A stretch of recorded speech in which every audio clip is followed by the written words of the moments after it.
Sir बड़ा important सवाल है, रह जाएगा सुहेल अफरीदी को आप वज़ीर आला मुंतखब करवा पाएंगे? देखिए हमारे पास 93 लोग हैं, ठीक है, जो हमारे जो खान साहब के वो का वोट लेके आए हैं। अपोजिशन के पास 53 हैं। तो दो तरीके हैं इसके ना बनने के, या तो जिस तरह 26वीं तरमीम में इंटेलिजेंस अफसराना के 1 अरब की ऑफर करते थे, या जो लोगों को उठाते थे, अगर वो कोऑर्सिव मेजर्स हुए फुल फ्लेज तो फिर मैं नहीं कह सकता, लेकिन अगर इसके अलावा हुआ तो सवाल ही पैदा नहीं हो सकता।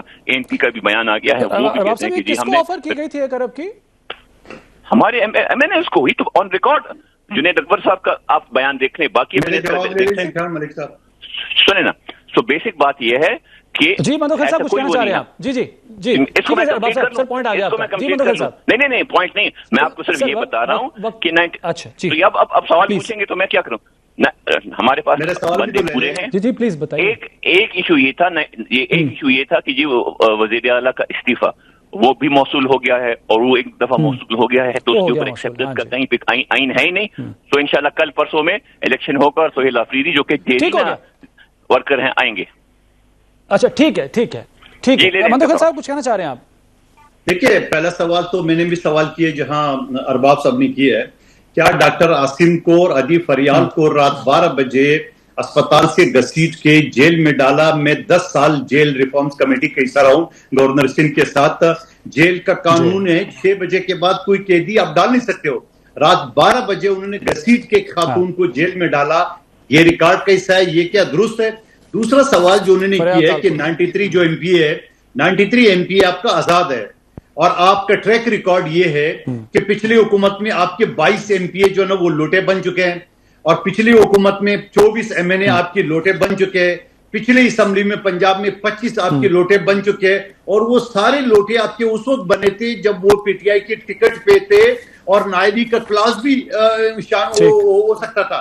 अब तो आजाद है, और इसी वजह से अभी 2 महीने पहले जो सेनेट के इलेक्शन हुआ तो गंडापुर ने जब घुटने टेक दिए, वो यही वजह थी कि हमारे जो सेनेटर है वो मुंतखब नहीं हो सकते। जरूर जवाब दीजिएगा, ठीक है अरबाब साहब जरूर जवाब दीजिएगा। मंदोखिल साहब ब्रेक का वक्त है, मुझे ब्रेक लेनी है। अरबाब साहब जवाब दीजिएगा, जवाब जरूर मौका दूंगा आपको पूरा। एक ब्रेक का वक्त है, ब्रेक के बाद दोबारा हाजिर होते हैं।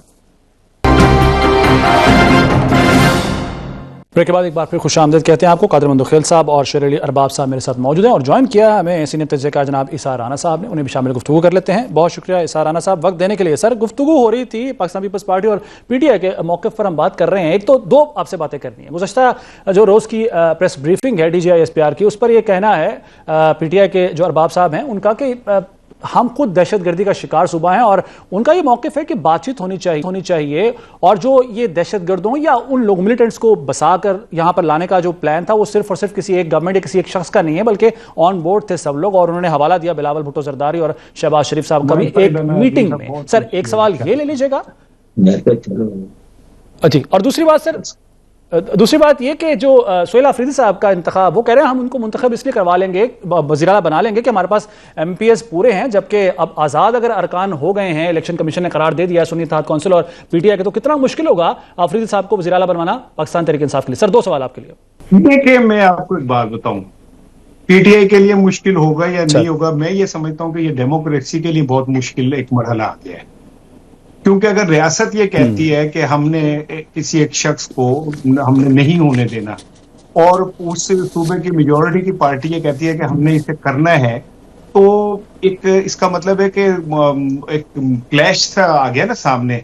जबकि डेमोक्रेसी तो एक्सेप्टेंस का नाम है और आगे बढ़ने का नाम है। तो मैं तो इसे कोई पॉजिटिव उसमें तो नहीं देख रहा कि कोई बहुत अच्छा कुछ हो रहा है, और मुझे ऐसा लग रहा है कि जैसे ये जो हमारी लड़ाई है इससे कहीं डेमोक्रेसी को नुकसान ना पहुंचे। और मैं मुसलसल एक ही बात कह रहा हूं कि हम सब फरीकों को थोड़ा सा एहतियात के साथ और जिम्मेदारी और बर्दाश्त का मुजाहरा करना चाहिए, क्योंकि पाकिस्तान इस वक्त मल्टीपल चैलेंजेस को फेस कर रहे हैं। अभी वो अफगान वो नायब वजीर खारजा इंडिया में है, और मेरी इतलात ये है कि मुझे खबर जो पहुंची है कि उनका पैक्ट हुआ है आपस में डिफेंस का। तो ये तो देखे ना कि अगर भारत और अफगानिस्तान का ये पैक्ट हो जाता है कि ये उन पे हमला हम पे होगा, तो ये तो बड़ी खौफनाक सिचुएशन हो जाएगी, क्योंकि हमारे जितने मुखालिफ हैं दहशतगर्द वो अफगानिस्तान में बैठे, वो आगे यहाँ पे वो दहशतगर्दी करते हैं। अब हम रिटेलिएट करें تو پھر یہ جنگ کسی اور شکل کو اختیار کر جائے گی. اور KP کے ایک ایسا صوبہ ہے جہاں پہ یہ ساری لڑائی لڑی جا رہی ہے.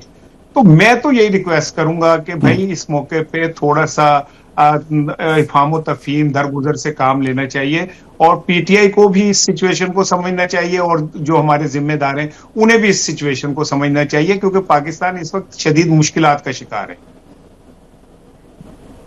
سر لیکن جس طریقے سے دہشت گردی کی کارروائیاں ہو رہی ہیں, اور اگزے والا بھی واقعہ تازہ آپ کے سامنے ہے یقیناً, اور گزشتہ رات جو ڈیرہ اسماعیل خان پر بھی حملہ ہوا ہے اس پر یہ موقف دیا جاتا ہے گورنمنٹ کی جانب سے کہ ان سے بات چیت کے ہم نے تمام جو کوششیں کر لی ہیں, اس کے بعد یہی حل بچتا ہے کہ ان کے خلاف کارروائیاں کی جائیں, ٹارگیٹڈ کارروائیاں. سیکنڈلی جو پاکستان مسلم لیگ نواز الزام لگاتی ہے کہ جو یہ سہیل آفریدی کو نامزد کیا وہ اس لیے کہ یہ سہولت کاری کریں گے دہشت گردوں کی کھل کر, جو کہ علی امن گنڈا پور ناکام رہے جس میں, اس پر آپ کیا کہیں گے؟ میں تو نون لیگ کو سیریس لے ہی نہیں رہا, یہ تو شامل واجہ ہیں جمعہ جانی دے نال. اچھا ٹھیک ہے نا, جتھے گئے ملا اتھے گئی بیڑیاں, ان کے موقف کو میں کوئی اہمیت نہیں دیتا. اس وجہ یہ کہ یہ اگر پولیٹیکل فورسز دوسری پولیٹیکل فورسز کے اوپر وطن دشمنی کا الزام لگائیں گی تو یہ تو چکر گول چکر ہے, یہ گھوم کے پھر آپ کے سامنے آ جائے گا. میرا خیال ہے کہ پولیٹیکل فورسز کو تو تھوڑا سا اس کا مظاہرہ کرنا چاہیے, اور یہ جو 2-3 لوگ ہیں ہمارے وہ مسلسل یہ کہہ رہے ہیں, اور 1-2 لوگ, میرا خیال ہے کہ وہ انہیں سیاسی تدبر کا مظاہرہ کرنا چاہیے, اس سے باہر آ جانا چاہیے کہ صرف ہم وطن سے محبت کرتے ہیں باقی کچھ وطن دشمن ہیں مخالفین. میرا خیال ہے اس مائنڈ سیٹ سے نکلنا چاہیے.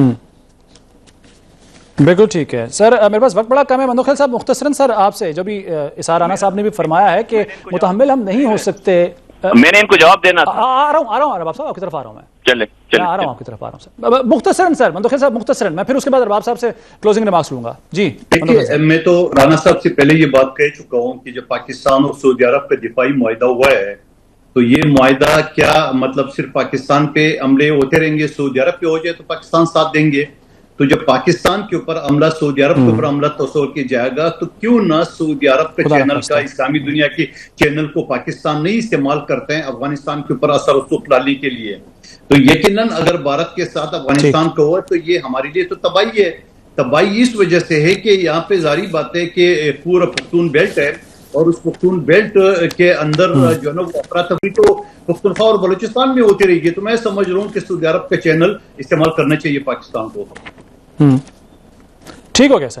جی میں آپ کو موقع دے رہا ہوں ارباب صاحب, آپ جواب دے دیجیے. اچھا جی, پہلی بات تو یہ ہے کہ جو فریال پور صاحبہ والی بات ہے اس کو دیکھنا پڑے گا کہ وہ کیا ہماری حکومت نے کیا تھا, بیکاز اس وقت جس طرح ابھی کے حالات ہیں اس سے بہت کم, لیکن ہماری وہاں پہ فرینڈ شپس ہوا کرتی تھی. سنے نا, اب جواب تو سن لینا, 12 بجے جو ہے نا میرے بھائی جواب تو سن لینا. مندوخیل صاحب آپ بول رہے تھے, میں نے آپ کو انٹرپٹ نہیں کیا. میں معلومات دے رہا ہوں نا, آپ کی سنے نا, نہیں میں کمپلیٹ معلومات میں اب بے شک اضافہ کر لے, لیکن میرا جواب سن لے. خیر ہے, تھوڑی سے آداب بھی ہوتے ہیں نا محفل کے. بات صرف یہ ہے کہ یہ جو ہے دیکھنا پڑے گا, لیکن بہرحال ہماری حکومت تھی, اسٹیبلشمنٹ نہیں کیا یا ہم نے کیا, یہ غلط ہوا اور یہ نہیں ہونا چاہیے تھا, پہلی بات. دوسری بات جو ہے وہ ان کا دوسرا سوال کیا تھا, مجھے تھوڑا سا ریمائنڈ کر دیں, مجھے بولیے مندوخیل صاحب. دوسرا کیا تھا؟ دوسرا سوال میرا یہ تھا کہ چونکہ 93 آزاد ہے, ماضی آپ کا یہ بتا رہا ہے کہ پختونخوا میں 22 MP ہے, 24 MNA, پنجاب کی 25 MP ہے, پارٹی کا لیبل تھا, اب تو آزاد ہے. اب سنیں نا, عرض یہ ہے کہ اگر وہ 22 جو تھے لاسٹ اسمبلی میں, یہ انتخاب شو آف ہینڈ ہے, یہ انتخاب شو آف ہینڈ ہے. اور پختونخوا میں جو عمران خان کی ٹکٹ پہ عمران خان کا ووٹ لے کے آیا ہے, وہ اگر کھلا ہاتھ اٹھائے گا عمران خان کے مینڈیٹ کے خلاف تو عوام جو ہیں وہ اس کی سیاست کو ختم کر دیں گے. تو ایسا رسک کوئی بھی نہیں لے گا.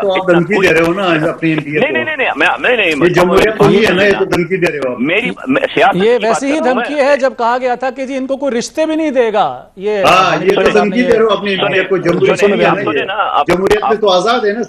مجھے ذرا بات کرنے دیں, خدا کا واسطہ یار, عجیب بات کر رہے ہیں آپ لوگ بات کر رہے تھے, میں نے کسی کو وہ نہیں کیا. تھوڑے بہت آداب تو ہوتے ہیں نا, یعنی ہم نے گیلری کی تو مجھے کوئی بات کرنے دے گا تو میں جواب دوں گا نا. سیاست سر بولیں عوام جو ہے, سیاست میں بول رہا ہوں نا, سیاست جو ہے عوام उन लोगों की खत्म कर देंगे, बिकॉज यहाँ पे सेंटिमेंट ये है, ये कोई धमकी नहीं है, हमने कुछ नहीं करना है, अवाम जो है वो उनकी सियासत, अगली दफा उनकी पॉलिटिकल चीजें खत्म हो जाएंगी। सो ये रिस्क कोई नहीं लेगा, ये इनका जवाब है। दूसरा भी हमारे दूसरे आप तीसरे मेहमान जो आपके आए थे, उन्होंने कहा कि जी रियासत ये कह रही है और हुकूमत ये कह रही है। रियासत आर्टिकल 7 में डिफाइंड है। रियासत इज आर्टिकल 7 को देख लें, आर्टिकल 9, इनमें से मैं कंफ्यूज होता हूँ, रियासत उसमें डिफाइंड है। अब हम अगर महकमों और इदारों को रियासत कहते हैं तो ये तो हमारी कमजोरी है। ठीक हो गया सर, पॉइंट आ गया। वक्त बदकिस्मती से वक्त खत्म हो गया है। अली अरबाब साहब, कादिर मंदोखेल साहब और इसार राना साहब, तीनों ने वक्त दिया। नाज़रीन, प्रोग्राम से इजाजत दीजिए। अल्लाह हाफिज।